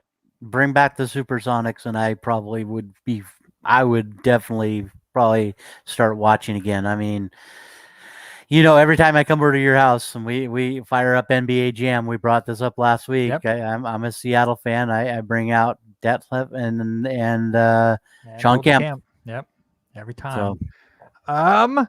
NHL playoffs. I have watched more NHL playoffs in the last week than almost any other than baseball, other than any other sport. I've gotten way into it. The games have been so much fun. every game except for yesterday's game has been extremely close. So far, Vegas and Chicago are tied at 2. Their last 2 games have been decided in overtime. Their last 3 games have been decided by 1 goal. They are going on right now, and I will be turning it on the moment we're done. Unfortunately, maybe I won't have to watch as Montreal is already up 3-0 on Vegas about halfway through the second period. We'll see if if Vegas is able to get back into it or not. Yep, Gary Payton as well on NBA Jam. Tampa Bay and the Islanders also have been a very fun series. Tampa Bay with a 3-2 lead there. The first 4 games were decided by 2 goals or less, 3 of them by just 1 goal. Unfortunately, game 5, Tampa Bay won 8-0. They scored 3 in the first, 3 in the second, and 2 more in the third. So we will see if they were able to finish the series tomorrow. What I love about the NHL playoffs, especially right now, you only have 2 series going on, but you have a game every single day. I love it. What do you think? I do too. I love the way they do their games. I mean, they don't hold out for 3 or 4 days to do stuff. So I'm excited. I think I'm to that point now that it's time I can start watching a little bit of that one, finishing up with high school sports. It just threw me off this year having high school basketball. Right. Who would have said high school basketball in May and June? And so my year has kind of gotten a little hazy over the last few weeks. And so I'm excited to sit and watch with that, be done with summer school and start doing that. And yeah, I'm bummed that the Avalanche didn't make it in there, but excited to see what Vegas is doing and in that town. I'm excited what Vegas is doing, period, with bringing things in and getting people active with the races. And, races are always big down there, and Obviously, football. You got NHL, WNBA. We haven't talked a lot of WNBA yet. We should get into that as that season has gotten going. So maybe we'll bring that up next week. Neither of us really watch a lot of WNBA, so that's kind of why. But maybe it's more fun than the NBA. So maybe I should give it a shot because maybe they play defense in the WNBA. Yeah, I think they play a little bit more defense. It'll be interesting. You would hope. I had a lot of fun watching the women's college basketball tournament, so maybe I need to get into the WNBA. Some score updates for you. Finals in the MLB. The Astros did beat the Orioles 3-1. Pirates beat the White Sox 6-3. Tigers over the Cardinals 8-2, and the Blue Jays beat the Marlins 2-1. Top of the 9th inning, Red Sox have 2 on. Oh, nope, they just ended the inning as I was speaking. So let's go to the bottom of the 9th inning, still tied, Boston and Tampa Bay both at 5. Yankees right now, nobody out, 1 on, but they do trail the Royals 6-5. Looks like the Nationals are going to try to hold on to a 1-run lead going into the bottom of the 9th inning, leading 3-2 over the Phillies. Braves are 1 out away from shutting out the Mets 3-0. Texas has scored 5 runs and made that a 9-5 game. The Cubs over the Indians 5-1 in the 8th, but the Indians have 2 on and 1 out. Giants scored 4 runs in the first, 1 in the second. They lead the Angels 5-0 in the bottom of the 3rd. Milwaukee over Arizona, which is not a shocker, 1-0 in the top of the 4th. And then it is scoreless in Seattle between the Rockies and Mariners in the 2nd. And the Padres already up 2-0 over the Dodgers with a Jake Cronenworth home run in the 1st inning. And I'm going to throw in one more. It's getting quite interesting here in the College World Series. Bases are loaded, top of the 9th for Mississippi State. They lead right now 6-5. So this game was all Virginia in the first 6 innings, and now all of a sudden Mississippi State looking to blow things wide open. Crazy. All right, what do you got with the Shock, sir? Hey, IFL Spokane Shock. They were back in Spokane this last week. I thought about going. I didn't make it. Boys road trip Randy, you, me, and Paulie need to jump in the car, drive up, and catch the Shocks next home game. It's still a couple weeks out on that, but they come away with another great win in front of 5,000 fans. There was 5,000 fans let into the arena, and they come away with another big win, 61-37. Not saying much about the newest team of the IFL. That is the North Arizona Wranglers. They are now 0-5 on the season, but your Shock are 4-1, still sitting in third place in the standings behind San Francisco, who was on a bye, and the Arizona Rattlers is who we are taking on this next week. The Shock will be down in Arizona taking on the Rattlers, 7:05 time on that. But Charles McCollum has another great game, completing 87% of his passes. I mean, we're talking arena football, even though, the field is smaller, completes 13 of 15 for 164 yards and 5 touchdowns. Jordan Jolly has 85 yards receiving and 3 touchdowns. And so they're looking quite well and excited. I agree. The turkey subs at David's Pizzas are the best. Yeah. I see a road trip coming up here pretty soon. As long as it's not 100-degree weather. Good grief. All right, let's get into these sports that don't get enough airtime, even though we kind of already do with hockey and IFL and stuff. But this is where I set up the segment. I need to move it up.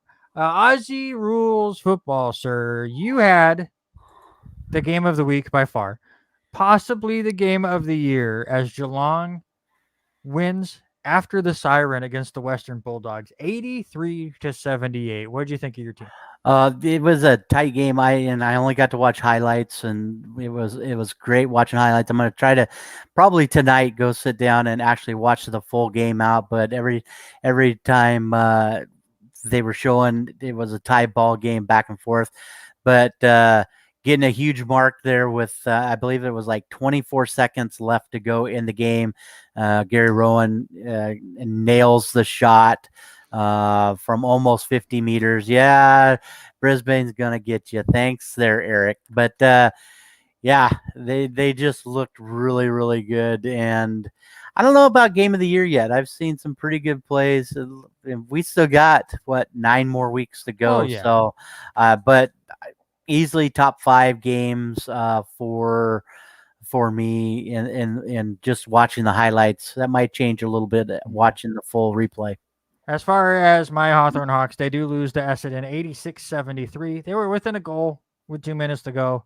Just couldn't get it done. Give up a behind and a goal late to spread out the score a little bit. But happy with the effort. It's just been an awful year. But now we are done with bye weeks. As you said, there are 9 weeks to go in the regular season, and the standings are tight. So you have Melbourne right now with a 1-win advantage over both Western and Geelong, who both have 40 points in second and third. Brisbane 1 game behind them in fourth. So is Port Adelaide, who is currently sitting in the 5th position with 36 points as well, just based on the points percentage that AFL uses as the tiebreaker. Your other 3 teams in the playoffs right now, Sydney, West Coast, and Richmond, who is still surprisingly only in 8th place. But you have 3 teams within at least 1 game.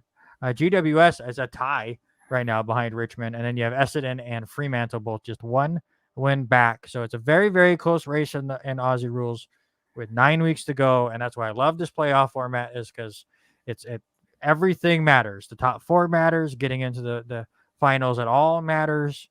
So we're going to have a lot going on. And because the bye weeks are gone, there is a full slate of games this week, 9 games going on, and 5 of them will be on your local television channels if you have FS1 and FS2. On FS1 at Saturday, all of these times will be Pacific time, but on Saturday at 2:30 a.m., you get Port Adelaide and Sydney. And then on FS2 on Friday at 8:30 p.m., you get North Melbourne and Gold Coast. Follow that up at 11:30 with Collingwood versus Fremantle. And then Saturday at 8 p.m., you get GWS and Hawthorn. And then follow that up at 11:30 with Carlton and Adelaide. So you still get 5 of the 9 games, but no Western and no Geelong. So Weird picks by Fox Sports, I think. Well, I think they're just they're finally figuring out that they need to get some sports on because, they're not covering a lot of, you don't see a lot of other things other than baseball going on. So I like what they're doing, pushing in this one. But, God, it's going to be a busy week trying to stay up on all these games. I mean, getting into it. So you're still out of the wooden spoon race so far, right? Just You gotta. holding out. It's like a game and a half or something. It's getting close. No, not close. Whole game and a half. We got 12 points. They only got 6. 3-10 on the year. We're good. Yeah. Well, let's talk a little golf as this week was the U.S. Open, Randy, and I'm going to hand it to you. Your horse came in, had a great Sunday. John Rahm shoots one of the lowest rounds of the lowest round of the Sunday rounds and shot 6 under, and hats off to him, man. He just kept plugging away all day long, and I feel bad for the Englishman, Richard Bland, 48-year-old leading, sets a record for leading after the cut. He was 5 under, and then the next 2 rounds, he shoots a total of 13 over the next 2 rounds and goes from leading the tournament to tying for 50th. That's about as many strokes as DeChambeau lost in the back 9. Yeah. what a falling apart that was. Yeah. And then it was crazy to see how the scores were, and they were very close up and down. So I'm going to pose this question to you. Is Torrey Pines the most difficult course in PGA right now? Real life. It's so tough because they change them up for the U.S. Open. Obviously, the rough at Torrey Pines is not this thick all the time or this deep. There, I'm gonna blank on the name, but there is a course in New Jersey that I think is tougher, and I can't think of it right now. But it's the black course somewhere. I'll have to look it up while you talk about yours. But what do you think? Well, I did a little look, and they do put out the media card, and they do talk about the toughest courses. And right now, they have Wingfoot as being the number 1 hardest course, and this is based off of 2020-2021 season, and they say Wingfoot out of New York is the toughest course, and that's a par 70. But the average score this last year was 74. Yeah. Bethpage Black is one I think is really, really hard. Yeah. And Bryson DeChambeau ends up winning that tournament this year at 6 under, and he wins by 6 strokes. And then you get on this list Torrey Pines. It's on there twice. It's the number 2 course and number 2 and number 4, both the South course, both of them different times of the year. This one, the number 2 one being the one here for the U.S. Open, and then the other one was the Farmers Open. Both of them playing almost 3 strokes different from what par is, and that. So, and then you look at the Ocean Course there at Kauai Island in South Carolina, where Phil Mickelson won the PGA Championship, won by 2 strokes, but the average on that course was 74. So easily, I think you could put Torrey Pines in there in that list. And the one that I was very surprised at was, everybody talks about Augusta. It's not hard. It's not as hard. It's number 7 on the list, only played 1 stroke different this year. So I really think Torrey Pines might be a course that is extremely tough. Well, again, with Torrey Pines and the way the U.S. Open is set up, Torrey Pines does not have very wide fairways. And then you get the U.S. Open in there, and then they raise the rough up to a ridiculous amount. It got to the point where announcers were saying that players were begging, if they didn't hit the fairway, to get into the bunker. Like, if I'm going to miss the fairway, please go into the bunker, because the rough was just impossible to get out of. And that back 9, I have to give it credit. there were times where John Rahm would hit it so far right he was getting into the dead stuff because if you missed it anywhere left, you were going out of bounds. Hmm. So he was just straight up avoiding it, and that's kind of showed.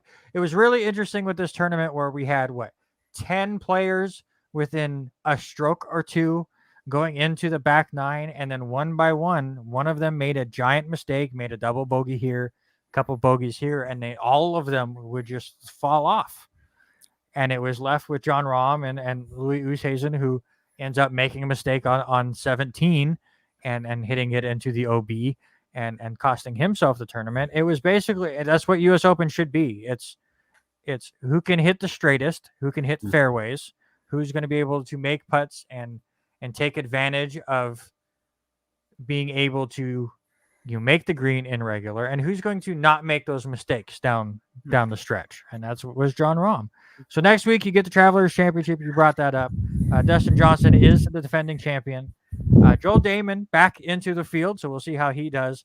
And if you are curious and a betting man, he is 150 to 1 to win the tournament. So if you want to have some fun, and hopefully he has a great weekend, go Joel. Yeah. NASCAR is an interesting race at Nashville. I like the package that they had there. It looked like you could race pretty well.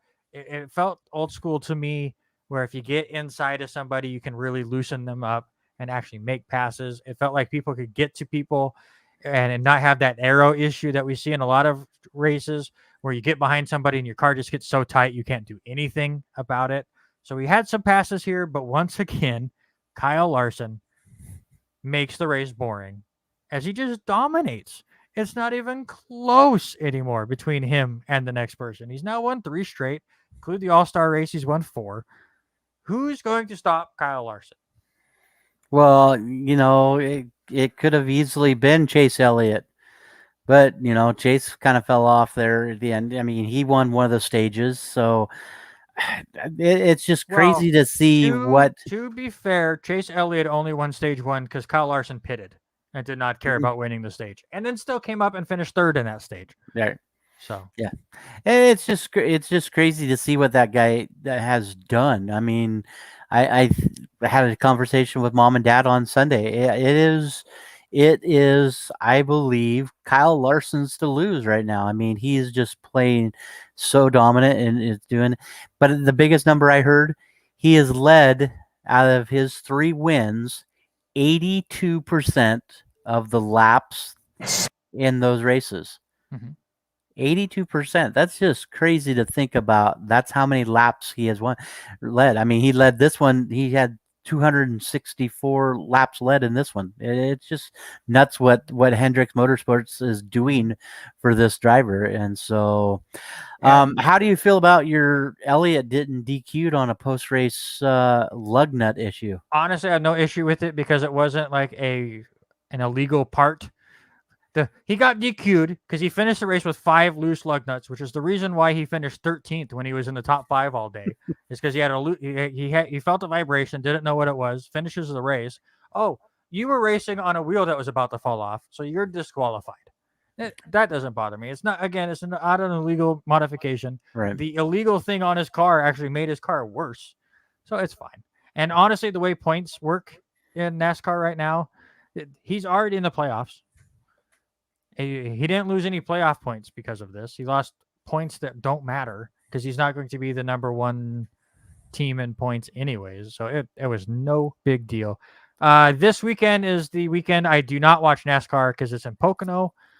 I hate that they go to Pocono twice, but I'm so happy that they've decided to put both races on the same weekend, which is something they did last year after all the COVID stuff and just jam-packing races wherever they could.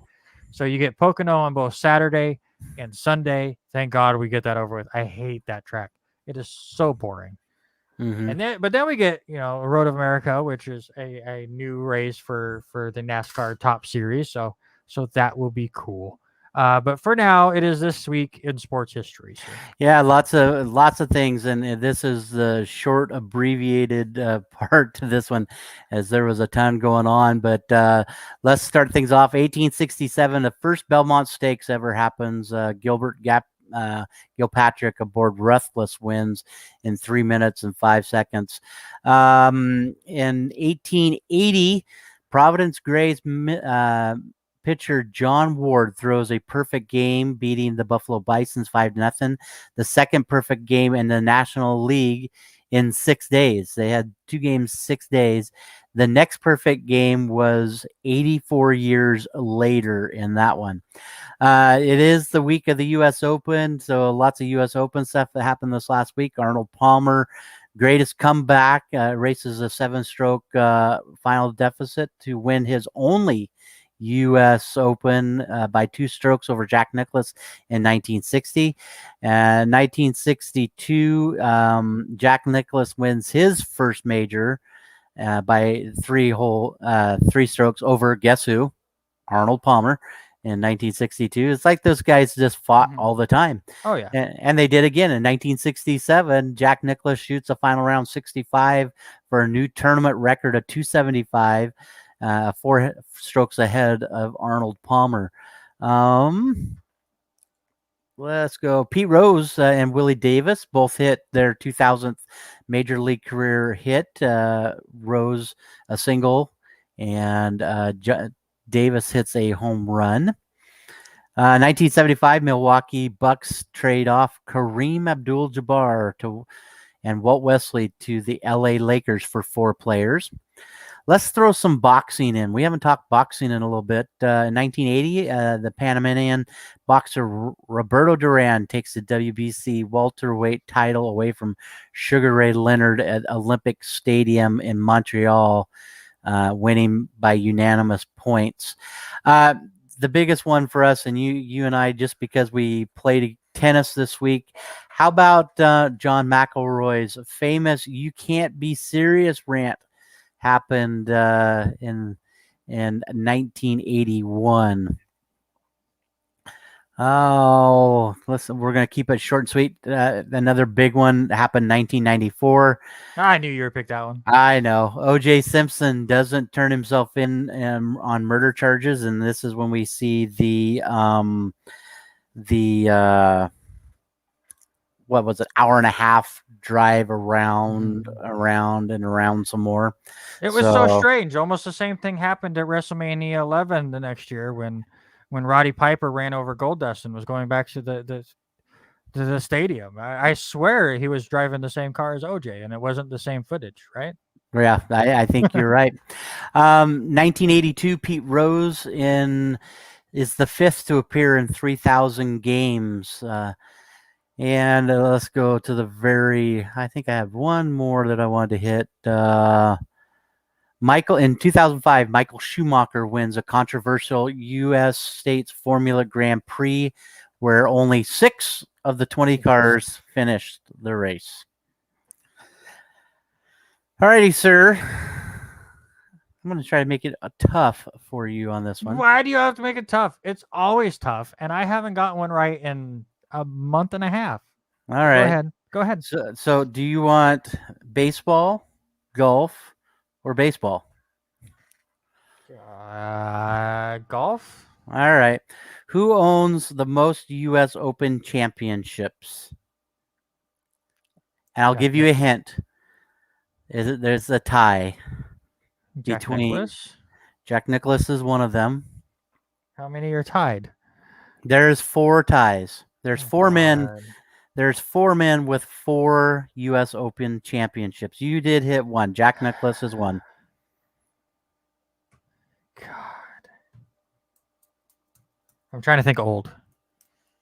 Ben Hogan. That is 2 of the 4. If you hit the other 2, we're going to lunch and I'm buying you lunch.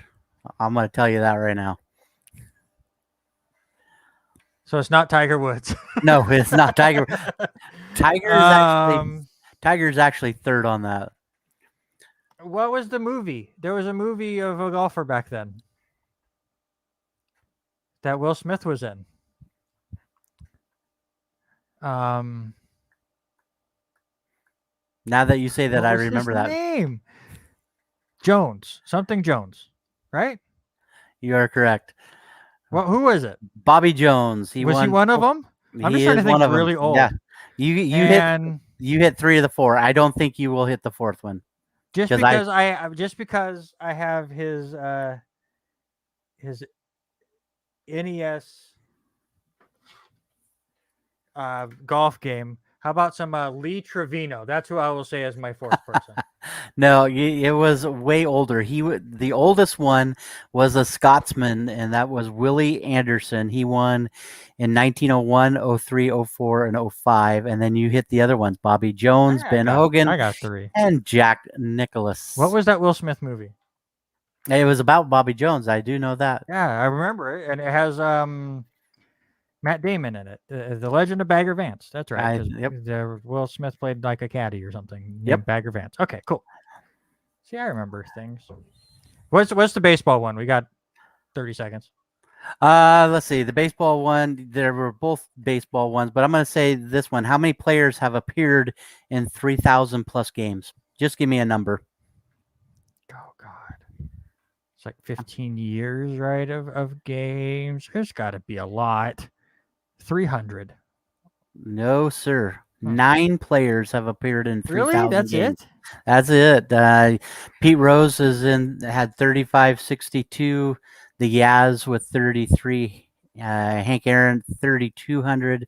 Ricky Henderson, Ty Cobb, Eddie Murray, Stan Musial, Willie Mays, and Cal Ripken Jr. Wow. I would have thought it was more with the 3,000 hit club, but I was wrong. So, All right, so that's going to do it for another R&R Sports Report. Don't forget to like and follow and share all of our information. Power rankings will be out on Monday. We'll see what changes we will make there. Thank you guys so much for hanging out with us. But until next Tuesday, have a great week. If you're in the Valley, stay cool because it's going to be rough. But again, thank you guys so much. Thanks, Robert. And again, thanks, Kai Fong, for kicking our ass in tennis. Last week we had a lot of fun. But until then, that's Robert. I'm Randy, and we are